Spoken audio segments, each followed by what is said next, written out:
Hello, my dear students and viewers. Welcome to Science Guru YouTube channel. I hope you all are good and doing good. We are talking about our chapter Reflection of Light, and today I am going to discuss our 16th lecture. In this lecture, I will discuss only one topic, that is the use of concave mirror and convex mirror, and our check point, that is the concept check. So before moving towards our lecture, I just would like to request one thing. If you really enjoy this session, then please share this lecture among your friends, among your relatives as much as possible, either on Instagram, Facebook, Twitter, any social platform you can share it. So without wasting your time, I'm starting the lecture. So let's move toward our topic, and that is use of concave mirror. use of concave mirror, हम बात करेंगे concave mirror का क्या use करते हैं. हमने concave mirror पढ़ लिया है और convex mirror पढ़ लिया है, उससे कैसे इमेजेस का फॉर्मेशन होता है. इसके पहले जो भी मैंने टॉपिक है वो सारे डिस्कस कर दिए हैं. अगर आपको हमारा पिछले लेक्चर आपने नहीं देखा है तो डिस्क्रिप्शन बॉक्स में वो सारी लिंक आपको दिए गए हैं, वहां से आप उसको कैच कर सकते हैं. इवन हमारी वेबसाइट से भी, जो हमारा साइंस गुरु का अपना एक वेबसाइट है www.scienceguru.co.in, वहां से भी आप हमारे सारे यूट्यूब पे जो भी वीडियोस हैं, लेक्चर हैं, उसको आपको भी देख सकते हैं. चलिए स्टार्ट करते हैं. सबसे पहला जो यूज है, हम अपने घर में हमेशा देखे हैं अपने आसपास इस मिरर का यूज, कनकेव मिरर का यूज देखे हैं. जैसे टॉर्च होता है, टॉर्च के आगे जो रिफ्लेक्टर होता है उसमें जो मिरर होता है वो कनकेव मिरर होता है. इसके अलावा जो सर्च लाइट होती हैं, जो खासकर माइन वगैरह में काम करने वाले होते हैं, उसके पास सर्च लाइट होती है. और जो भी ग्रामीण क्षेत्रों में रहने वाले वो भी सर्च लाइट का यूज करती हैं, काफी हाई उसकी बीम होती है.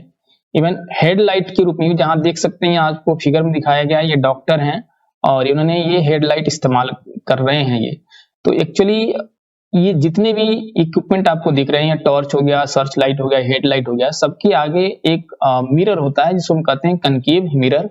और उस कनकेव मिरर में एक बल्ब होता है जो उसके फोकस पे रखा हुआ रहता है, ताकि जो भी रे उससे रिफ्लेक्ट होकर के निकले वो सारे पैरेलल जाए और चीजें अपने को जो देखनी है वो दिख सके. ऐसा नहीं कि लाइट और चारों तरफ ऐसे फैल जाए, फिर अपने को चीजें जो देखना चाहते हैं उसको यूजफुल नहीं होगा.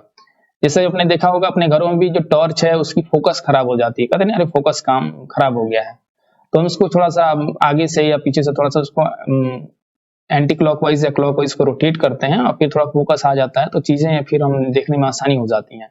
बिल्कुल उसी तरह से सेकेंड जो यूज है सेविंग मिरर में. आपको आश्चर्य हो रहा होगा सर सेविंग मिरर कैसे बता रहे हैं. एक्चुअल में हम प्लेन मिरर का भी तो यूज करते हैं सेविंग मिरर में, और दूसरा जो मिरर यूज होता है वो कनकेव मिरर है, जिसका हम यूज सेविंग के लिए करते हैं. होता क्या, इसका बेनिफिट क्या है कि जब इस आईने को हम अपने चेहरे के करीब रखते हैं तो उस केस में अपना जो चेहरा जो है बिल्कुल एक बिग साइज में, बड़े साइज में नजर आता है, जिसके कारण हमारा जो भी फेस है वो काफी क्लियर दिखता है और फेस का हर वो हिस्सा स्पष्ट नजर आता है. इसलिए इसका यूज हम सेविंग मिरर में भी करते हैं.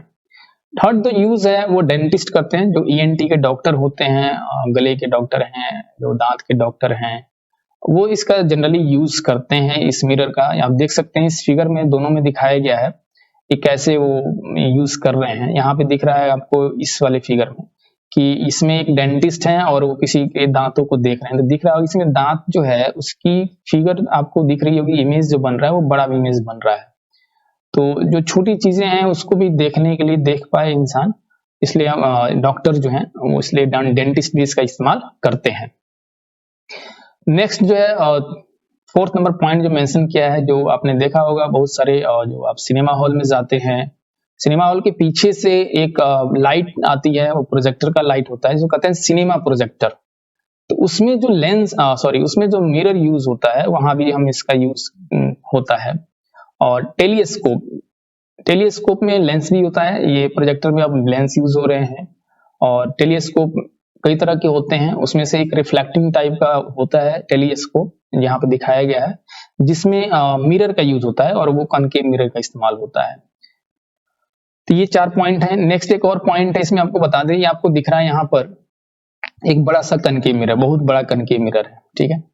और इस पे जब सनलाइट आता है तो सनलाइट आने के बाद ये जो बर्तन आपको दिख रहा है, वेसल जो दिख रहा है, इस वेसल में के पास वो सारे के सारे रे लाइट रिफ्लेक्शन के बाद वह कंसंट्रेट होते हैं, इन फोकस करता है, इस बर्तन पे वो फोकस होता है। इससे होता क्या है कि लाइट का जो हीट है, जो एनर्जी है, वो काफी ज्यादा अमाउंट में यहाँ पे कंसंट्रेट होता है। और जो भी चीज पानी गर्म करना है या कोई चीज बॉयल करना है वो आसानी से हो जाता है। खासकर जो हिली एरिया है वहां पे लोग खाना वगैरह बनाने के लिए इसका इस्तेमाल करते हैं। आप देख ही सकते हैं, इस पिक्चर में स्पष्ट नजर आ रहा है कि काफी बर्फीला जगह है और वहां पे ये डिवाइस यूज किया गया है जिसमें कनकेव मिरर बहुत बड़ा सा है और उसमें बीच में एक ऐसा सिस्टम बनाया गया है जिससे बर्तन वहां रख देते हैं, पानी गर्म करना है या चावल को बॉयल करना है तो कर सकते हैं। यानी ये सनलाइट को कंसंट्रेट करने में भी यूज होता है, जो सोलर फर्नेस इसको एक तरह से कहते हैं। सोलर फर्नेस की कई वेराइटी होती है, बहुत सिंपल एक एप्लीकेशन है उसका। ये 5 पॉइंट थे use of the concave mirror. Next चलते हैं कन्वेक्स मिरर की यूज। कन्वेक्स मिरर का क्या यूज है, तो देखिए, एक तो सबसे ज्यादा जो यूज टू में है वो है अपना जो भी व्हीकल है, जो गाड़ी है, चाहे वो मोटर हो, 2 व्हीलर हो या 4 व्हीलर हो या जो भी है, उसके साइड मिरर होते हैं। उस साइड मिरर में आप देख सकते हैं कि उसमें इमेज का फॉर्मेशन होता है। तो एक्चुअल में होता क्या है कि जो कन्वेक्स मिरर है उसका जो फील्ड ऑफ व्यू होता है, फील्ड ऑफ व्यू मतलब वो कितना एरिया कवर कर रहा है वो ज्यादा होता है। देख सकता है ना आपको, इस छोटे से मिरर में, इस छोटे से मिरर में आप देख सकते हैं कि इसके अंदर जो इमेज बना है वो कितने बड़े बड़े गाड़ियों का, कई गाड़ियों का इमेज इसमें बना हुआ है। इसका मतलब इसका जो फील्ड ऑफ व्यू है वो काफी ज्यादा होता है। तो पहला जो कन्वेक्स मिरर का जो यूज है वो होता है साइड मिरर या रियर व्यू मिरर के लिए यूज करते हैं। पीछे की चीजों को देखने के लिए हम इसका यूज करते हैं, पीछे से कौन सी व्हीकल आ रही है और क्या उसको साइड देना है नहीं देना, उसके लिए हम यूज करते हैं। क्योंकि होता क्या है कि इसमें इसका फील्ड ऑफ व्यू बड़ा होता है और दूसरा इसमें मेंशन हमने किया हुआ है कि ऑब्जेक्ट का जो इमेज है वो काफी छोटा बनाता है, डिमिनिश्ड इमेज का फॉर्मेशन करता है, इस कारण से इसका यूज होता है। नेक्स्ट जो यूज है वो जो दुकान है, दुकानदार अपने दुकानों में इसको लगाते हैं और सिक्योरिटी पर्पज से वो किसी साइड में बैठ करके इस मिरर को देख सकता है कि कौन क्या उसमें हरकतें चल रही हैं। तो एक शॉप में सिक्योरिटी पर्पज से इसका यूज होता है। जैसे यहाँ पे पिक्चर में देख सकते हैं कि एक शॉप है, उसके अंदर एक जगह पे लगा हुआ है और उस शॉप में देखिए उस शॉप का लगभग सारा का सारा हिस्सा इसमें नजर आ रहा है, ठीक है। ऐसे 2-3 लगा दें, हर कॉर्नर पे, चारों कॉर्नर पे एक लगा दें तो एक सिक्योरिटी कैमरा की तरह ये काम करता है, जिसमें हमेशा आपको वॉच करते रहना है, आप देख सकते हैं, सिक्योर हो सकते हैं आपकी सामान। नेक्स्ट जो यूज है बहुत ही बेहतर यूज होता है और जो रोड सेफ्टी के पॉइंट ऑफ व्यू से हो, एक्चुअल में जितने भी ब्लाइंड कॉर्नर होते हैं, यहाँ पे मैंने मेंशन किया ब्लाइंड कॉर्नर या उसको हम कह सकते हैं हिडन कॉर्नर। हिडन कॉर्नर का मतलब है कि जहां पे बहुत सडन डायरेक्शन जो है चेंज होता है, मतलब बिल्कुल 90 डिग्री या उससे ज्यादा या 120 डिग्री पर रोड जो है कर्व कर गया, रोड मुड़ गया है कहीं पर, तो उस केस में दूसरे, आप तो एक साइड से जा रहे हैं, सामने से जो आ रहा है वो बंदा आ रहा है, कोई नहीं आ रहा है, गाड़ी कितनी तेज आ रही है, बड़ी गाड़ी आ रही है, छोटी गाड़ी है, वो नहीं मालूम चलेगा। अगर ये आपका जो मिरर दिख रहा है तीसरे नंबर पिक्चर में जो आपको दिख रहा है, अगर वो नहीं होता तो नहीं दिखेगा आपको, एक्सीडेंट होने के चांसेस होते हैं। ये जो मिरर है काफी यूजफुल है और जिसको हम कहते हैं ब्लाइंड कॉर्नर, जहां भी सड़क में होता है वहां पे हम इसका इस्तेमाल करते हैं ताकि सामने से आने वाली गाड़ियों का हमें मालूम चल सके, गाड़ी आ रही है नहीं आ रही है, बड़ी गाड़ी आ रही है छोटी गाड़ी आ रही है, कितना साइड देना है, उससे अपने को बेनिफिट मिल जाता है। इवन आजकल आप जो बड़े किसी आप बिल्डिंग में जाएंगे, जो खासकर जो शॉपिंग मॉल वगैरह बड़े बड़े बनते हैं, उसके अंदर पार्किंग जोन होता है अंडरग्राउंड में। तो पार्किंग जोन में भी जो गाड़ियां पार्क करने का जो सड़क जो होता है जिससे होकर के गाड़ियां जाती हैं, वो काफी टर्न वाला होता है, घुमावदार होता है, गोल गोल घूम के जाना होता है। तो 2-3 जगह उसको लगा देते हैं ताकि वहां भी एक्सीडेंट से बचा जा सके। तो वहां भी एज ए ब्लाइंड कॉर्नर पे सेफ्टी पॉइंट ऑफ व्यू से यूज होता है या उसको हिडन कॉर्नर भी हम कहते हैं। तो ये था अपना आज का यूजेस ऑफ स्फेरिकल मिरर, जिसमें हमने कनकेव मिरर और कन्वेक्स मिरर के बारे में बातें की। उम्मीद है आपको जरूर ये इंटरेस्टिंग लगा होगा, समझ में आया होगा।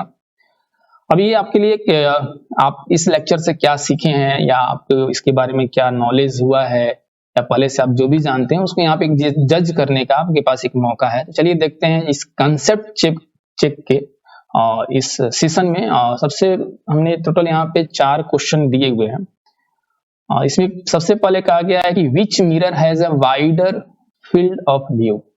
Wider field of view, field of view का मतलब है कि वो जो मिरर की यहाँ बात की जा रही है, तो ऐसा मिरर जिसमें जो ज्यादा एरिया को दिखा सके या जो ज्यादा एरिया को कैप्चर करता हो, वो कौन सा मिरर है। यानी अपने पास हमने जो पढ़ा है plane mirror, concave mirror, convex mirror, इसमें से ही बताने हैं इन तीनों में से कौन ऐसा मिरर है जिसका फील्ड ऑफ व्यू जो है वाइडर होता है।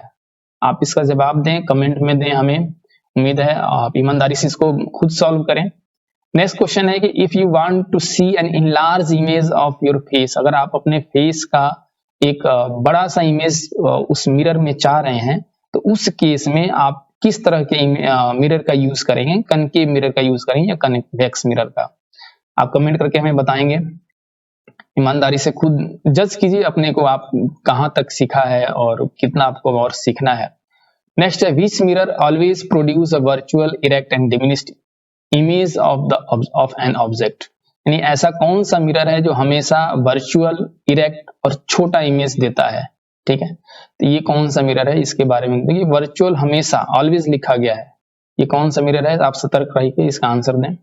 नेक्स्ट है name the spherical mirror which can produce a real and diminished image of an object. एक ऑब्जेक्ट का रियल और छोटा इमेज बनाता है, वो कौन सा मिरर है। मैंने यहाँ पे सबके आंसर यहाँ मेंशन कर दिए हैं, आप चाहे तो देख सकते हैं या ईमानदारी से खुद से इसको बनाएं, इसको सोचें। कोई आपको परेशानी आ रही है तो मेरे से कमेंट करके पूछें। हमारा वीडियो पसंद आ रहा है तो it is my humble request, इसको लाइक करें, शेयर करें।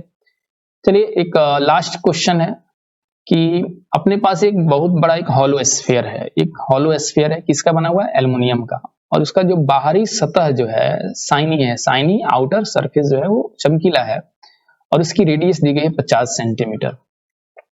पहला क्वेश्चन कहा गया है कि उस मिरर का फोकल लेंथ कितना होगा। ठीक है, दूसरा कहा गया है कि स्फेरिकल मिरर जो होगा वो किस तरह का मिरर होगा, कनकेव या कन्वेक्स, ये बताना है। तीसरा क्वेश्चन ये है कि state whether this spherical mirror will diverge और कन्वर्ज। ये जो मिरर है पहले तो आपको जज कर लेना है वो कनकेव है या कन्वेक्स। उसके बाद बताना है कि वो जो रे ऑफ लाइट उस पे इंसिडेंस होगा, उसके रिफ्लेक्शन जब करेगा तो वो कन्वर्ज करेगा या डाइवर्ज। ठीक है, ये सारे आंसर मैंने यहाँ पे मेंशन कर दिए हैं। फिर भी आप अपने जहन से, अपनी ईमानदारी से इसको समझें, इसके खुद से जवाब ढूंढने की कोशिश करें और जवाब दें। उम्मीद है आप जरूर दे पाएंगे, आप बहुत ही होनहार हैं। और खैर आंसर मैंने यहाँ पे मेंशन कर दिया है, कोई डाउट है तो आप जरूर पूछें। तो ये अपना आज का लेक्चर था, एक छोटा सा प्यारा सा लेक्चर था। उम्मीद है आपको पसंद आया होगा। फिर से मैं बात को दोहरा रहा हूँ। ठीक है, एक और बात बतानी थी, आपसे शेयर करनी थी कि बहुत बच्चे परेशान हो रहे होंगे सिलेबस को लेकर के, और जो अपना मिनिस्ट्री भी इस पे देखरेख कर रही है, खासकर सीबीएसई ने। शायद आपको मालूम भी होगा कि सीबीएसई ने हमें जो सिलेबस मिला है उसमें मेंशन है कि कम्युनिकेशन जो लास्ट चैप्टर था, according to CBSE syllabus last जो चैप्टर था वो कम्युनिकेशन का चैप्टर था, और वो चैप्टर अब एलिमिनेट हो चुका है। ठीक है, ये कोरोना के पहले की बात है। उसके बाद से अभी भी काफी डिस्कशन चल रहा है। सारे जो मिनिस्टर हैं और जो एजुकेशन अपने एजुकेशन के जो मिनिस्टर हैं या एचआरडी जो मिनिस्टर हैं, उन सब में बातचीत चल रही है। एनसीईआरटी अभी से कई स्टेट वाले बात कर रहे हैं। तो उसमें एक कमेटी है जिसने सिलेबस को रिड्यूस करने की बात है। नियर अबाउट उम्मीद है कि 20 to 30% सिलेबस रिड्यूस हो सकता है, और ज्यादा जो चांसेस हैं वो रिड्यूस जो होंगे वो लास्ट के ही चैप्टर रिड्यूस होंगे। यानी अगर हम 12th क्लास में बात करें तो लास्ट में कम्युनिकेशन तो सीबीएसई ने हटा दिया है। ये कुछ स्टेट बोर्ड है, बिहार है, यूपी है, राजस्थान है, उन्होंने अभी तक ऐसा कुछ डिसीजन सामने नहीं आया है। और लास्ट जो चैप्टर मॉडर्न फिजिक्स का है, जिसमें आप एटम, न्यूक्लियस और सेमीकंडक्टर डिवाइसेस और dual nature of light, dual nature of radiation and matter की स्टडी करते हैं एक्चुअली। तो ये चैप्टर है, तो उम्मीद है लास्ट के ही चैप्टर से रिडक्शन होगा। तो कम्युनिकेशन सीबीएसई जा चुका है, बिहार बोर्ड का इंतजार है, बिहार बोर्ड क्या डिसीजन लेता है। और उसमें और क्या बात हो सकती है, हाँ एक और बात है कि कब से क्लासेस कब से स्टार्ट होंगी, स्कूल कब से स्टार्ट होंगी। तो जहां तक मेरे को नॉलेज में जो न्यूज़ है या जो मैं इस पे जो ध्यान दे रहा हूँ खासकर, एक बीबीसी के साथ एक अपने जो एचआरडी मिनिस्टर हैं उनका एक इंटरव्यू था, उसमें उन्होंने मेंशन किया था कि क्लासेस स्कूल्स जो हैं वो 15 अगस्त के बाद पॉसिबिलिटी बन सकती है, यानी उसके पहले अभी कोई ऐसा नहीं है। मार्केट में या न्यूज़पेपर में या न्यूज़ में बहुत सारी बातें आ रही हैं कि जुलाई से स्टार्ट हो जाएंगे, ये है वो है, कुछ लोग प्रेशर बना रहे हैं। खैर जो होगा डिसीजन गवर्नमेंट का वैसा किया जाएगा, लेकिन अभी तक मेरे जानकारी के अनुसार ये 15 अगस्त के आसपास या उसके बाद ही चालू हो पाएगा। यह हो सकता है और भी ये आगे डेट एक्सटेंड हो सके, जो भी होगा वो हमें स्वीकार करना है। पढ़ते रहिए, टाइम वेस्ट ना कीजिए, टाइम वेस्ट करेंगे आपको नुकसान होगा, क्योंकि आपको एग्जाम देना है, चाहे वो 10th के स्टूडेंट हैं या 12th के स्टूडेंट हैं या जो भी प्रिपरेशन करने वाले हैं, एग्जाम उनका तो होना है। ठीक है, इतना ही बात रखनी थी। फिर मिलेंगे अगले लेक्चर में, तब तक के लिए धन्यवाद। Thank you and thank you very much to all of my viewers, my students. Thank you.